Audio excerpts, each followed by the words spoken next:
Ça, je pense pas que ça fonctionne. Ça fonctionne pas? Je l'ai montré tantôt, mais... C'est pas du bon temps. Tourne de bord. C'est pas comme ça? Essaye voir. Mais même les deux. De l'autre côté. Ça n'a pas l'air à fonctionner, Simone, ça se peut-tu? Hein? Ça n'a pas l'air à fonctionner. Oh, OK, enlevez-le. OK, parfait, merci. Merci. C'est qui 28? De toute façon, on démarre quand on veut, c'est ça? Ben, j'ai déjà démarré. Parfait. OK. Merci.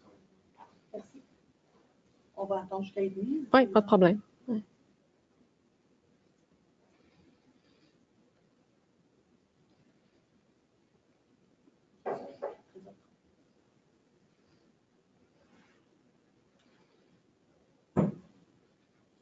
Je vais enlever juste peut-être mes choses. Si quelqu'un veut s'asseoir là.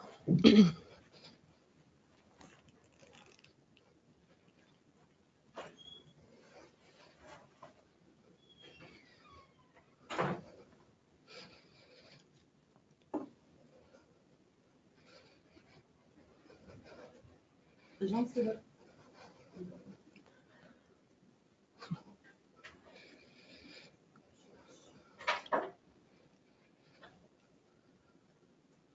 Jean, le SIC, c'est le Fonds de recherche culture et société? Non. Les fonds de recherche. Fonds de recherche.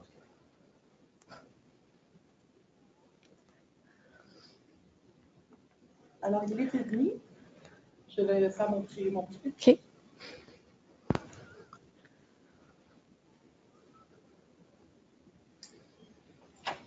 Alors, bonjour à tous. Il est 13h30. Nous allons donc débuter notre webinaire d'aujourd'hui. D'abord, bienvenue et merci de vous joindre à nous pour ce webinaire avec Amélie Lafrance-Cook qui porte sur l'utilisation des données de l'enquête sur le financement et la croissance des petites et moyennes entreprises.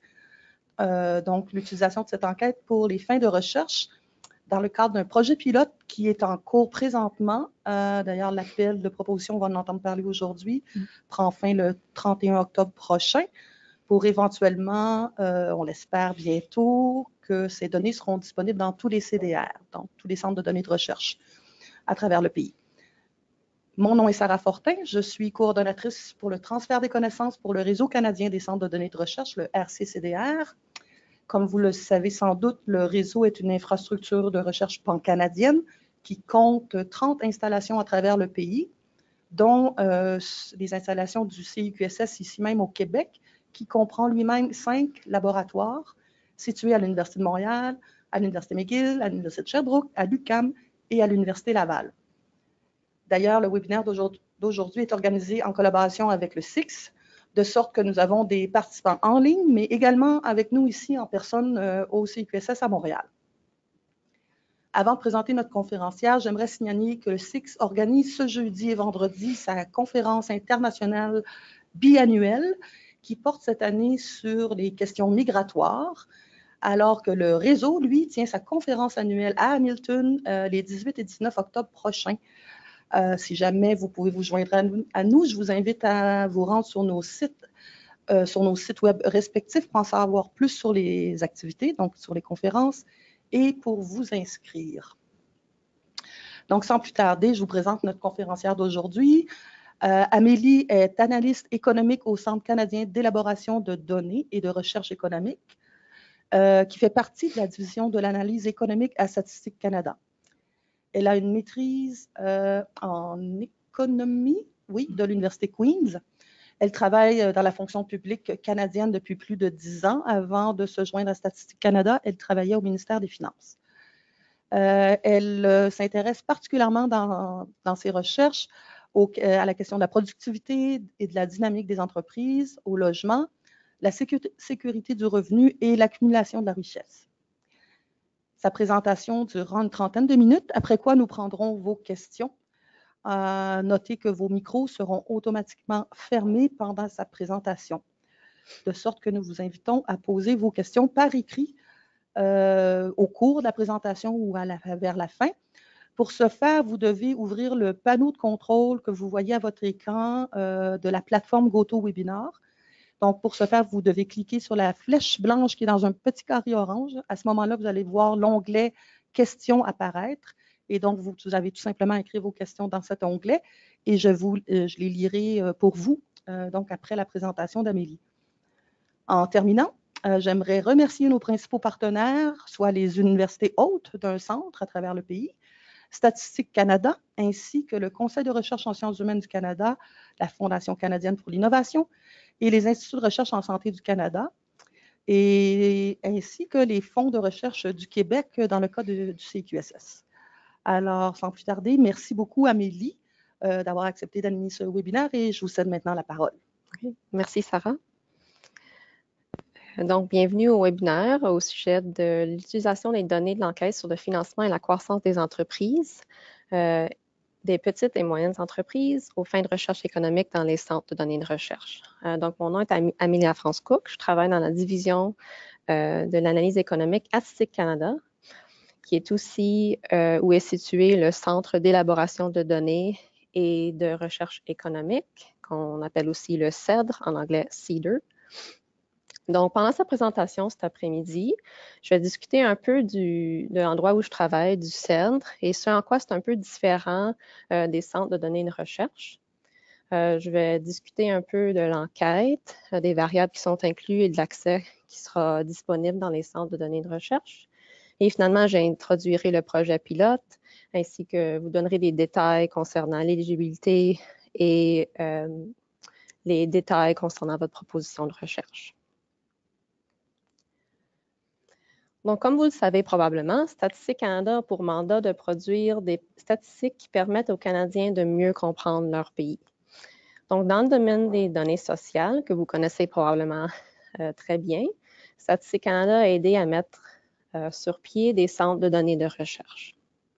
Donc, ceux-ci sont présents dans 29 universités et de plus, il y en a aussi un présent dans le bureau central de Statistique Canada. Et les centres de données de recherche fournissent le soutien professionnel requis pour l'exécution de travaux en conformité avec la loi sur la statistique.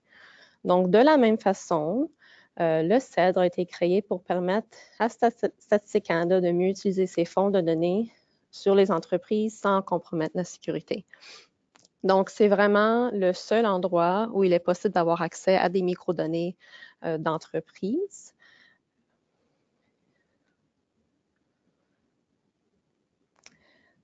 Donc, le CEDR a été établi en 2011 au Bureau central de Statistique Canada afin d'offrir un accès sécurisé aux microdonnées d'entreprise pour des projets de recherche analytique approuvés.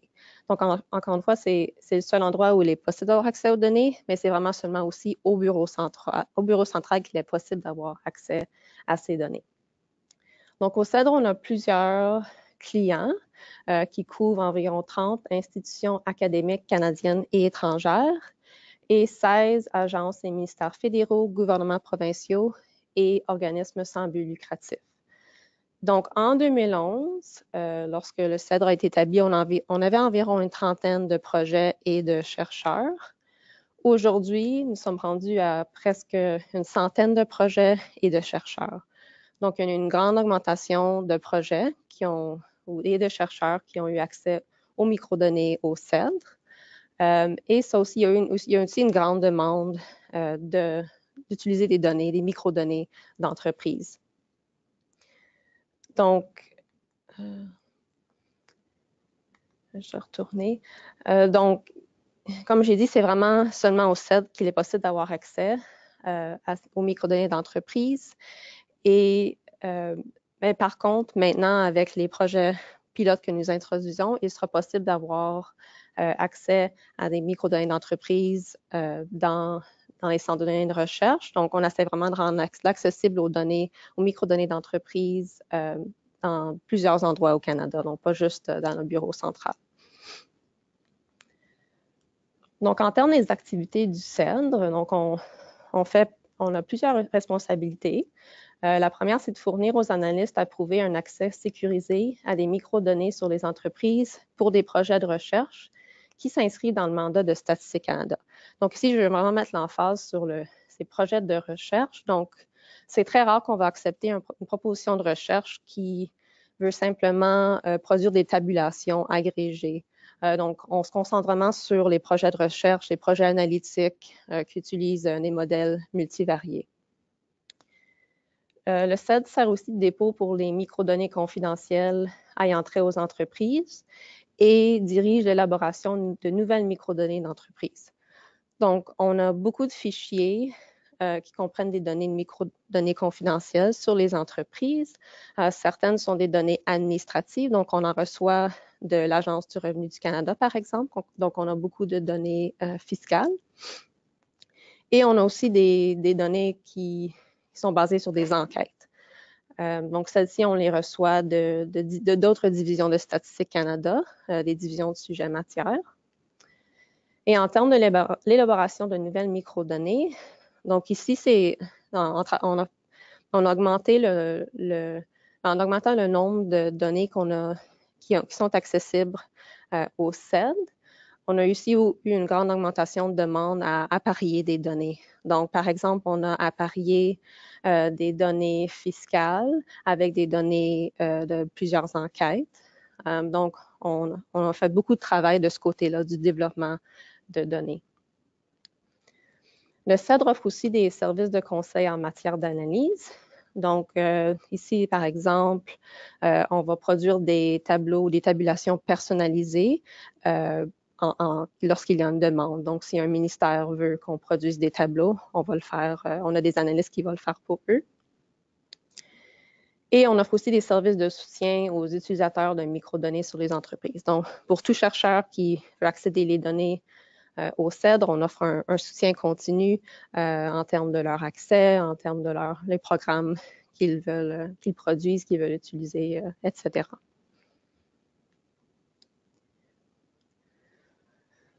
Donc, il est important d'avoir un accès sécuritaire aux microdonnées d'entreprise au CED. Donc, c'est ici que les microdonnées d'entreprise ont un niveau complexe, qui est un peu plus complexe que les données sociales. Donc, pourquoi c'est le cas? Donc, contrairement aux données sociales, les unités dans les microdonnées d'entreprise sont facilement identifiables, même sans identifiant dans le fichier, par exemple. Même si on enlève le nom de l'entreprise ou l'adresse de l'entreprise, il peut être quand même facile d'identifier une entreprise. Et ça, la raison pour laquelle c'est le cas, c'est parce que la distribution des données d'entreprise est souvent asymétrique. Donc, il est difficile de protéger l'identité des grandes entreprises, spécialement lorsqu'on commence à regarder dans un niveau détaillé de géographie et d'industrie. Il peut être très facile d'identifier une entreprise. Donc, si je vous donne l'exemple d'une entreprise au Québec qui est dans l'industrie de la fabrication des produits aérospatiaux, vous avez pas mal une bonne idée de l'entreprise à laquelle je fais référence. Donc, ça peut arriver dans plusieurs domaines. Donc, ça prend un autre niveau. Il faut assurer d'autres mesures pour assurer la confidentialité de ces entreprises. Il y a aussi des incitatifs financiers plus grands pour identifier les renseignements d'entreprises et de leurs compétiteurs. Donc, comme j'ai mentionné tantôt, on a beaucoup de fichiers qui proviennent de l'Agence du revenu du Canada. Beaucoup de ces fichiers ont des données financières. Donc, encore une fois, il pourrait être très facile d'identifier une entreprise en utilisant ces données-là. Donc, pour ces raisons et pour préserver la confiance des répondants, des mesures additionnelles à celles présentes dans les centres de données de recherche ont été adoptées au CED.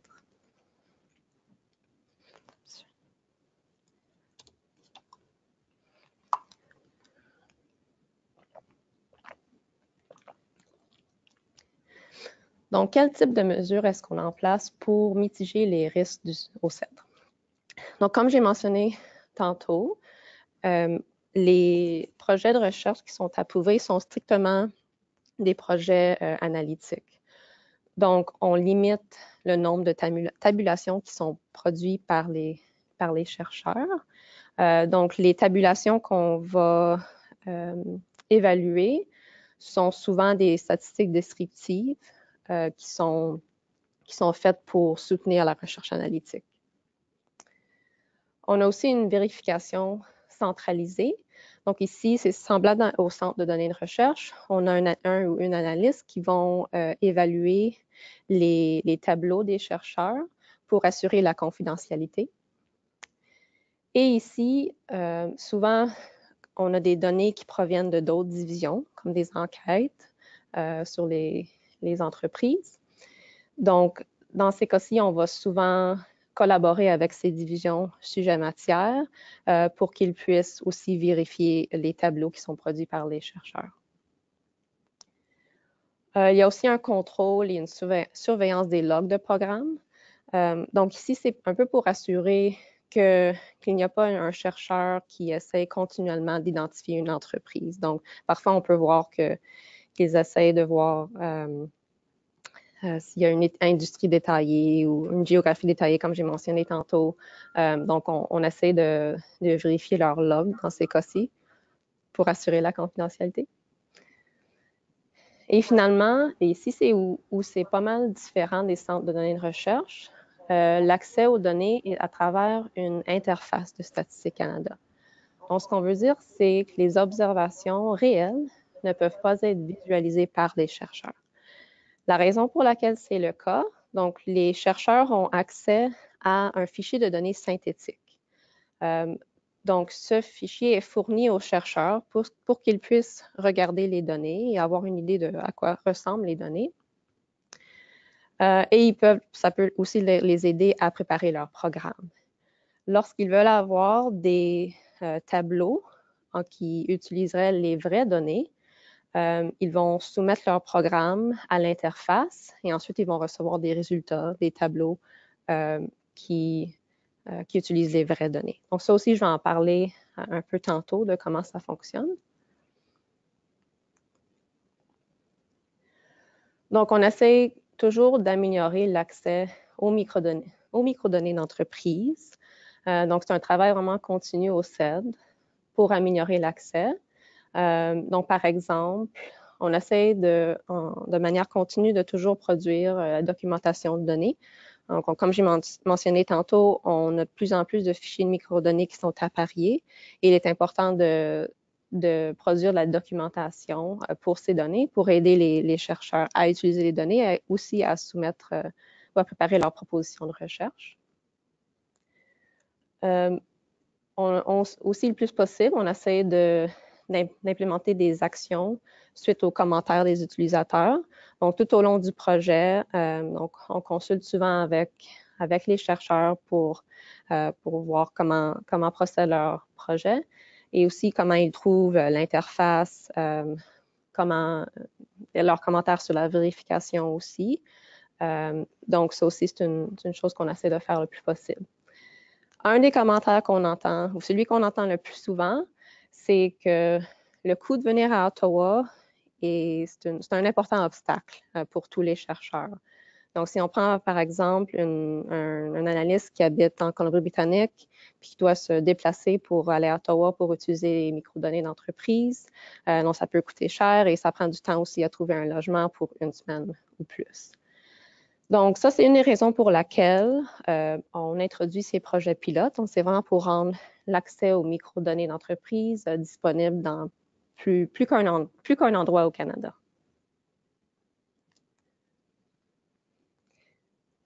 Donc, le projet pilote que je vais introduire aujourd'hui, c'est vraiment le deuxième projet pilote qui va être introduit dans les centres de données de recherche.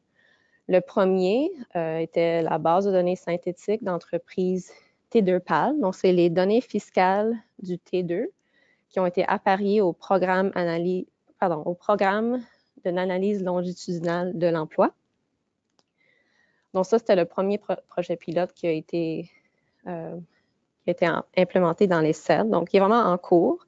Les propositions de recherche ont été acceptées jusqu'à la fin avril 2018. On a évalué les propositions et présentement, on prépare les données et on prépare aussi l'accès pour les chercheurs dans les centres de données de recherche. Donc, dans les dernières semaines, Statistique Canada a annoncé un appel à proposition pour l'utilisation de l'EFC-PME dans les centres de données de recherche.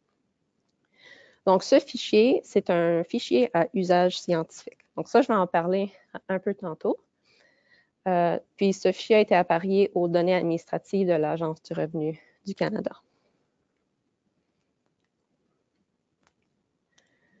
Donc, les données de l'enquête, ce sont les données de 2014. Et c'est une enquête qui recueille des renseignements sur les tentatives d'obtenir du financement des petites et moyennes entreprises. Donc, le fichier contient l'information sur les dettes, les prêts, le type de financement, la méthode ou les moyens d'obtenir le financement, les caractéristiques du propriétaire, etc. Et puisque c'est un fichier où l'enquête se fait seulement auprès des petites et moyennes entreprises, les grandes entreprises sont exclues. Donc, ceci diminue le risque de réidentification d'entreprises que j'ai discuté tantôt. Donc, les données sont apparues aux données administratives de l'Agence du revenu du Canada. Pardon.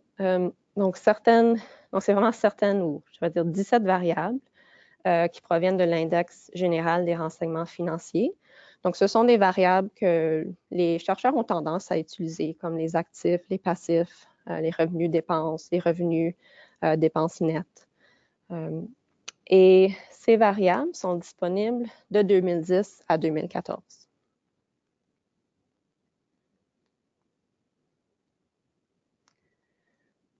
OK. Donc, j'ai mentionné que le fichier, c'est un fichier à usage scientifique.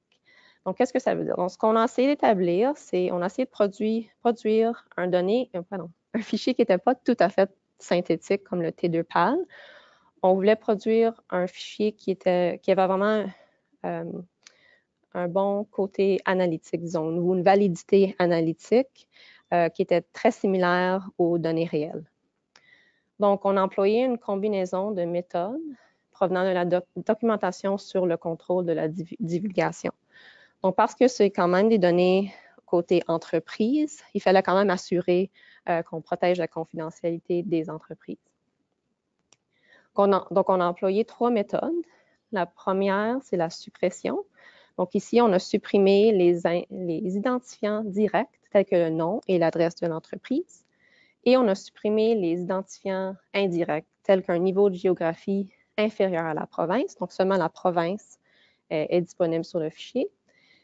Et l'industrie qui est disponible sur le fichier, c'est le code SIAN de 2 chiffres. Donc, on n'a pas d'industrie à code SIAN de plus de 2 chiffres.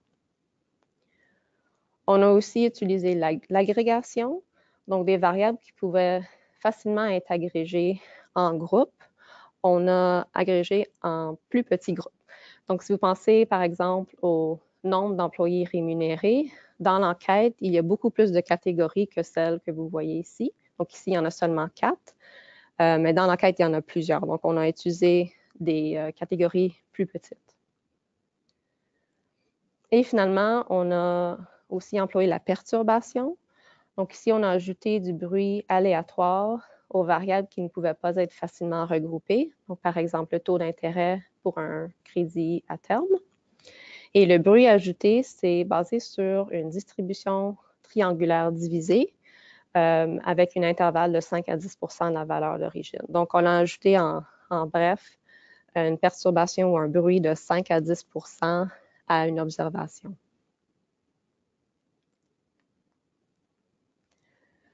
Donc, en termes de données fiscales ou des variables fiscales, les données fiscales sont de nature extrêmement délicate et exigent des mesures supplémentaires afin d'en protéger la confidentialité. Donc, ici, on a aussi employé la perturbation. Donc, on a ajouté du bruit basé sur une distribution triangulaire divisée. Donc, pour les observations nécessitant une protection plus importante, donc pour les observations qui étaient pas mal larges, on a ajouté entre 10 et 20 % de bruit. Et pour les autres observations, on a ajouté entre 5 et 10 % de bruit. Donc, après avoir employé ces méthodes, on voulait vraiment tester la validité analytique des données à usage scientifique pour voir vraiment comment elles se comparent aux fichiers réels. Donc, ici, on a regardé quelques différents aspects. Donc, pour commencer, Si on compare les données agrégées, donc ici, on compare les actifs annuels moyens en utilisant les données réelles et les données à usage scientifique entre 2010 et 2014. Et ici, vous pouvez voir que les données agrégées se comparent assez bien au fil du temps. Donc, il y a très peu de différence entre les deux fichiers. On a aussi examiné des corrélations. Donc, ici, j'ai deux exemples pour vous. Donc, la première, on voulait examiner si la relation entre les variables est préservée avec le fichier à usage scientifique. Donc, dans l'exemple ici, on a examiné les corrélations entre les actifs de 2010 et les revenus, les dépenses et les revenus per net dans les deux fichiers. Donc, en utilisant les données réelles de l'EFCPME, par exemple, le niveau de corrélation est de 0,307 pour les revenus. Et dans les données à usage scientifique, on obtient 0,29. Donc, c'est quand même assez semblable. La différence est un peu plus d'un point de pourcentage. On a aussi examiné les corrélations entre les données réelles et les données à usage scientifique avec les mêmes variables. Donc, pour vous donner un exemple, pour les actifs, on obtient un niveau de corrélation de 0,99876. Donc, c'est très élevé. Ce n'est pas tout à fait 1, mais on ne s'attendrait pas à une corrélation parfaite parce que les données sont différentes. Mais c'est quand même un niveau de corrélation pas mal élevé. Et finalement, on a aussi examiné les coefficients de régression. Donc, on a comparé les coefficients de régression parmi les deux fichiers. Donc, dans cet exemple, on examine la probabilité d'obtenir du financement basé sur des caractéristiques de l'entreprise et des propriétaires. Donc, c'est une régression logistique multinomiale où il est possible, il y a trois différentes valeurs. Donc, la base, où il est égal à 0, c'est où l'entreprise ne peut pas obtenir de financement. Égal à 1 si le financement est non requis et égal à 2 si le financement a été obtenu. Donc, ici, on voulait comparer les coefficients provenant de la même régression dans les deux fichiers. Et ce qu'on peut observer, c'est que les résultats obtenus des données à usage scientifique sont très semblables à ceux des données réelles. Donc, par exemple, si on prend le coefficient de l'âge du propriétaire, donc lorsque le financement est non requis, donc lorsque la variable dépendante est égale à 1, le coefficient est égal à 0,185 dans le fichier réel et à 0,184 dans le fichier à usage scientifique. Donc, les coefficients sont très semblables. Et dans le cas où le financement a été obtenu, le coefficient de l'âge propriétaire dans le fichier réel est égal à moins 0,205 et il est également égal à la même valeur dans le fichier à usage scientifique. Donc, il y a peu de différence entre les coefficients en utilisant les deux fichiers. Donc, j'espère que ceci vous rassure que le fichier à usage scientifique est pas mal semblable au fichier réel, spécialement du point de vue analytique. Donc, je vais procéder donc à une discussion du projet pilote. Donc, comme j'ai mentionné tantôt, il y a quelques semaines, Statistique Canada a mis en place un appel de proposition concernant la recherche économique utilisant les données de l'enquête sur le financement et la croissance des petites et moyennes entreprises dans les centres de données de recherche. Donc ici, très semblable au CEDR, les projets doivent se concentrer sur l'analyse multivariée. Et les projets seront menés dans les centres de données de recherche en 2018 et 2019. Donc, pour être admissible, le chercheur principal doit être un citoyen canadien ou un résident permanent du Canada. Et pour devenir un employé réputé de Statistique Canada pour la durée de projet, et ceci s'applique à tous les chercheurs, le chercheur ou les chercheurs devront procéder à une enquête de sécurité. Donc ici, encore une fois, c'est très semblable à ce qui est employé dans le centre de données de recherche. On demande aussi une lettre de reconnaissance de l'employeur ou de l'établissement scolaire. Donc ici, c'est une lettre de l'employeur ou l'établissement scolaire attestant qu'ils approuvent le projet. Et on doit signer le serment de confidentialité et de secret de l'article 6, section 1 de la loi sur la statistique. Donc, ce serment est signé, si vous voulez, par tous les employés de Statistique Canada, incluant les employés réputés. Et c'est vraiment une des choses majeures qui est mentionnée dans ce serment, c'est que toute information confidentielle qui pourrait être utilisée pour identifier un individu ou une entreprise ne peut jamais être divulguée. Donc, quelles sont les exigences de la proposition? Donc, la première, c'est une justification de la recherche. Donc, quel est le contexte de la recherche? Quelles sont les questions que vous voulez examiner? Et comment votre projet de recherche peut contribuer à la littérature? Quel est le cadre analytique et la méthodologie que vous proposez? Il est important d'inclure une justification de l'utilisation des microdonnées. Ici, c'est souvent juste de spécifier qu'il n'est pas possible le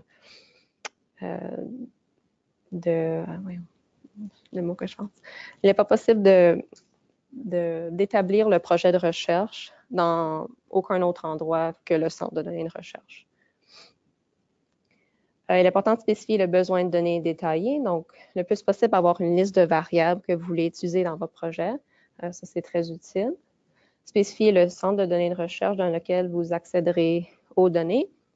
Et finalement, quel est le produit prévu? Donc, une bonne description détaillée des totalisations, des tableaux et des modèles de régression. Donc, avoir ou ajouter le plus de détails possible dans votre proposition va vraiment aider les évaluateurs à évaluer votre proposition. Donc, ceci se fait par 2 pairs du milieu universitaire et par Statistique Canada. Donc, les 2 pairs du milieu universitaire, ils vont évaluer le mérite scientifique et la viabilité de la recherche proposée.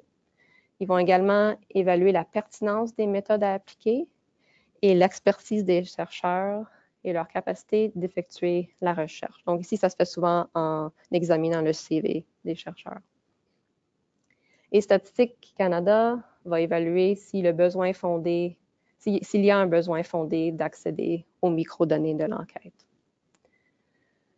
Et les propositions seront acceptées et évaluées en continu jusqu'au 4 novembre de cette année.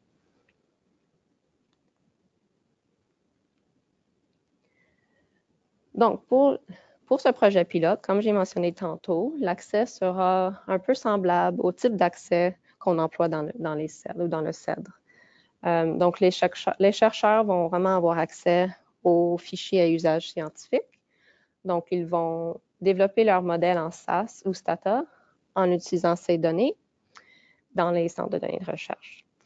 Et aucun résultat du fichier à usage scientifique ne pourra être publié.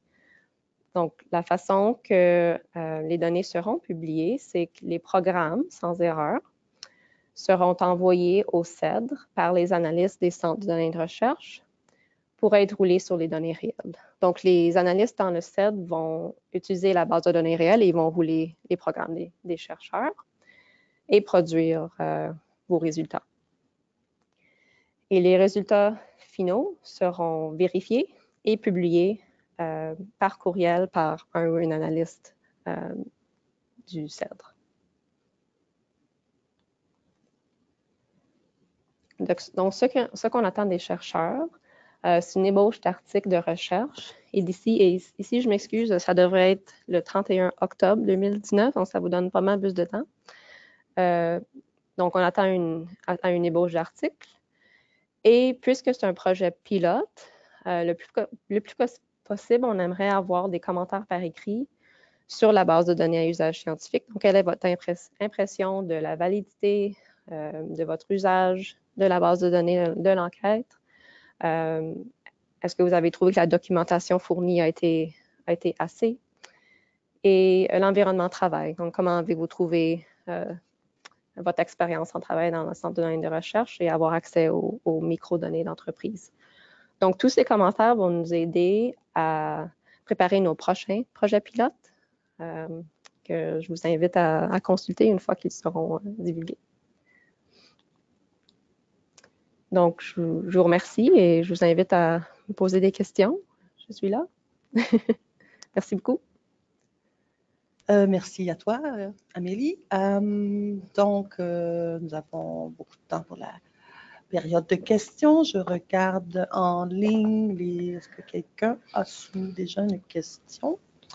Je ne pense pas. Alors, peut-être qu'on peut commencer ici dans la salle. Je vous invite, si vous avez des questions, à poser vos questions dans le micro pour que les gens en ligne vous entendent. Bonjour, merci beaucoup pour la présentation très intéressante. Si j'ai bien compris, au CEDRE, vous créez des fichiers synthétiques pour tous les ensembles de données. Oui, de microdonnées d'entreprise, oui, c'est ça. De données d'entreprise. Est-ce que c'est un travail très lourd, très exigeant? Ça dépend de la base de données. Quand c'est une base de données plus large, ça peut prendre du temps, juste en termes de mémoire pour les ordinateurs. Mais on a présentement on fait ça en trois différentes mesures, dépendamment du fichier. Je m'excuse, je ne connais pas trop les noms en français, mais en anglais, on dit des fois ça va être shuffled ou on va simplement comme mélanger, si vous voulez, les observations. Donc, ça, c'est un exemple. Donc, dans ce cas-là, on a des programmes qu'on a préparés pour faire ça pour chaque fichier. Est-ce que l'utilisation de ces fichiers-là pose quand même des risques de divulgation? C'est-à-dire, est-ce que ces fichiers-là pourraient être accessibles à l'extérieur du CEDRE? Non. Non, donc tout est vraiment accessible dans le centre. Les chercheurs qui viennent, c'est semblable au centre de données de recherche, donc ils n'ont pas accès à leur courriel. Donc, tout est vraiment, s'ils veulent publier des données ou des tableaux, ils doivent les envoyer à l'heure ou pas les envoyer. Les analystes du CEDRE vont vérifier leurs tableaux et leur envoyer des tableaux qui ont été vérifiés pour la confidentialité. Ouais. OK. Donc, c'est pas mal sécuritaire. Oui. Merci. De rien. Bonjour, merci pour la présentation. Donc, Marc-Antoine Côté-Marcel, l'Institut statistique du Québec. J'avais quelques questions. Pour les fichiers, les personnes qui travaillent au CEDRE, c'est-tu les fichiers réels ou c'est aussi des fichiers synthétiques qu'ils ont accès? Les chercheurs? Les chercheurs, quand ils viennent travailler au C'est toujours des CEDRE. fichiers synthétiques. Toujours des fichiers synthétiques. OK, donc ce n'est pas les fichiers réels en tant que tels. Oui, tout à fait. Pour la proposition que les projets pilotes que vous attendiez, c'était donc juste vraiment pour les chercheurs au niveau universitaire ou collégial. C'est pas des chercheurs gouvernementaux ou ça Non, ça peut dérange être pas? n'importe Ça peut être qui, gouvernementaux vraiment. aussi. Ouais. OK. Tantôt, vous parliez pour le bruit qui était rajouté à certaines variables, donc une qui était un peu plus sensible, vous rajoutez 10 ou 20 de bruit autour. Donc, toutes ces variables où est-ce que des bruits sont rajoutés sont annotés dans la documentation pour est-ce que vous avertissez que cette variable-là a eu un ajout de bruit? Oui, donc on a la documentation là-dessus. Ça n'a pas été ajouté sur le site du CRC, pardon, j'ai oublié l'acronyme, mais oui, en CCDR, ça n'a pas été ajouté là, mais on a une liste de variables qui ont été perturbées, qui ont été agrégées et qui ont été éliminées.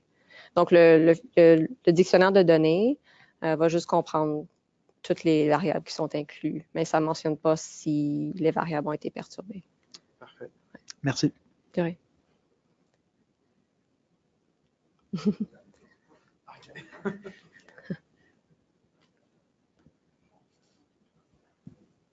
Bonjour, mon nom c'est Valérie Congoté, je suis analyste ici au centre de l'Université de Montréal. En fait, j'ai eu partiellement la réponse à ma question par l'intervention de Marc-Antoine, mais je pourrais ajouter, je ne sais pas si vous avez des exemples de moments où, parce que si j'ai bien compris, pour les chercheurs, la procédure, en fait, ce qu'ils doivent en fait faire, c'est de soumettre un fichier de syntaxe ou de code Puis c'est l'analyste du CEDRE qui le fait rouler.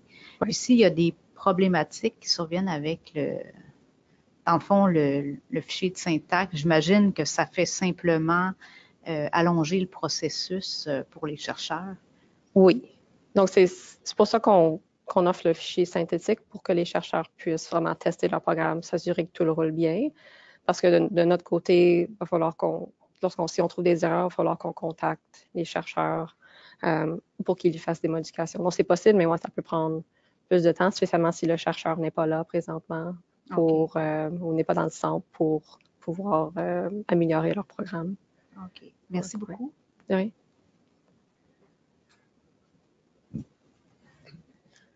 Dans le cadre de votre appel à proposition, est-ce que vous visez un certain nombre de projets, un maximum de projets, ou vous accueillerez toutes les... Non, pas à ce que je sache, il n'y a pas de limite là, jusqu'à date. Okay. Merci. Ouais.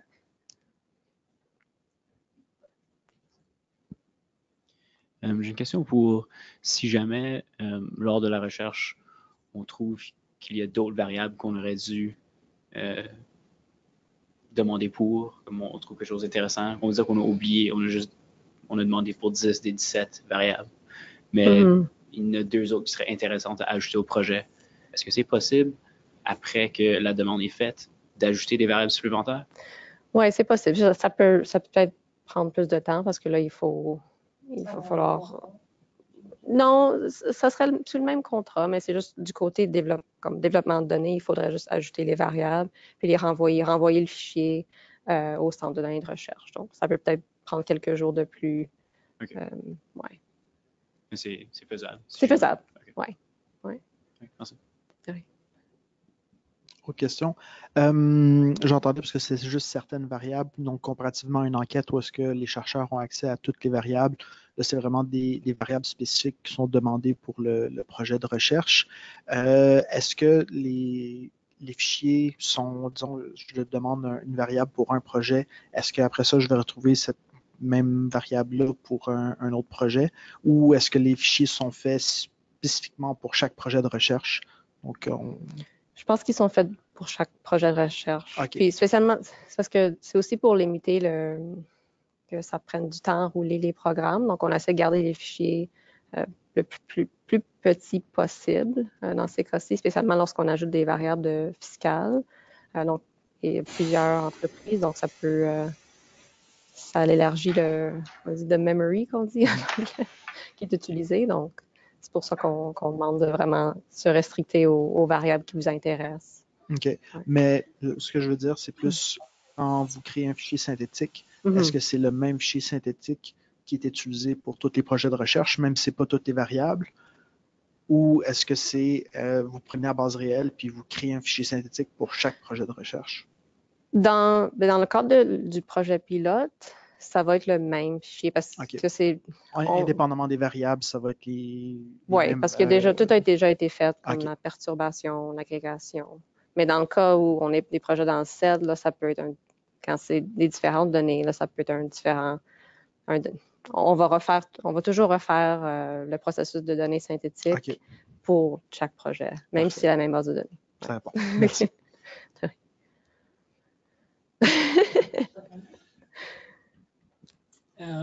Est-ce qu'il y a à Statistique Canada même, par les analyses du CEDRE, est-ce qu'il y a déjà plusieurs projets de recherche qui ont été réalisés à partir de cette enquête?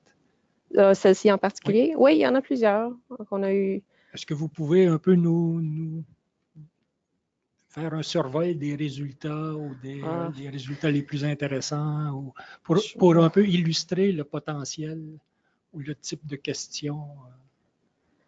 C'est une bonne question. Je ne pourrais pas vous le dire tout de suite.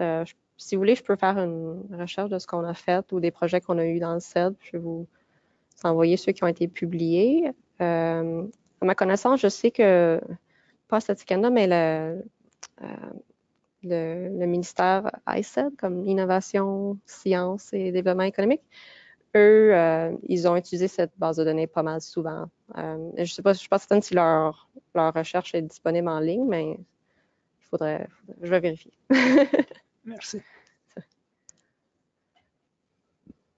Alors, je pense que je n'ai toujours pas de questions des participants en ligne, mais ce que je vais faire, si vous avez un micro, je vais les ouvrir dès maintenant. Sachez qu'on vous entendra si vous parlez. Je vais vous laisser quelques instants. Si vous voulez poser une question, je vous laisserai la parole après. Je voulais, moi, poser la question par rapport au projet pilote présentement. Donc, l'appel est en cours jusqu'au 31 octobre. C'est le 4 novembre, en fait. 4 novembre, Ouais. c'est 4 novembre.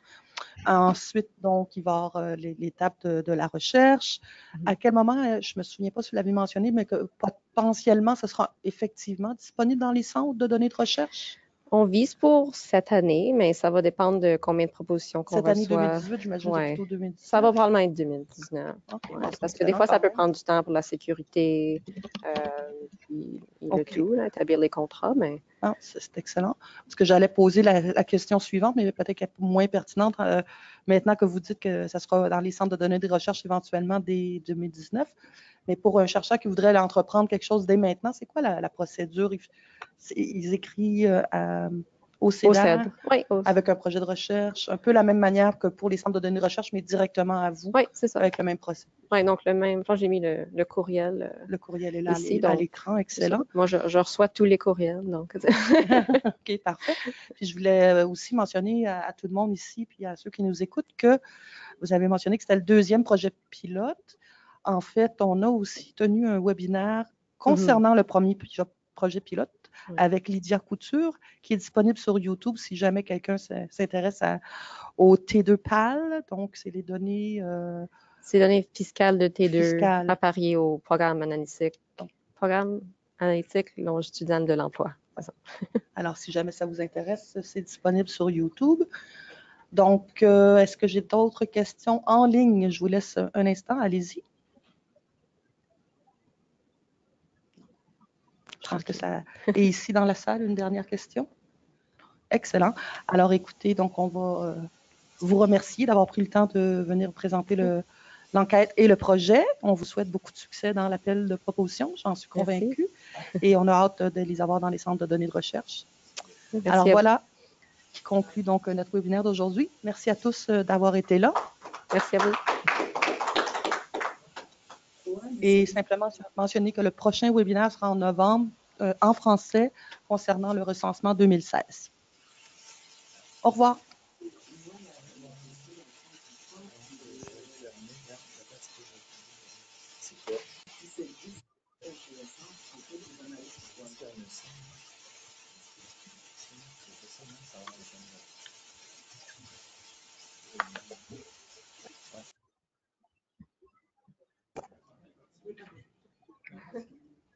On l'entendait pas, c'est ça. Est-ce que vous allez se mettre Moi, c'est seulement mon journaliste,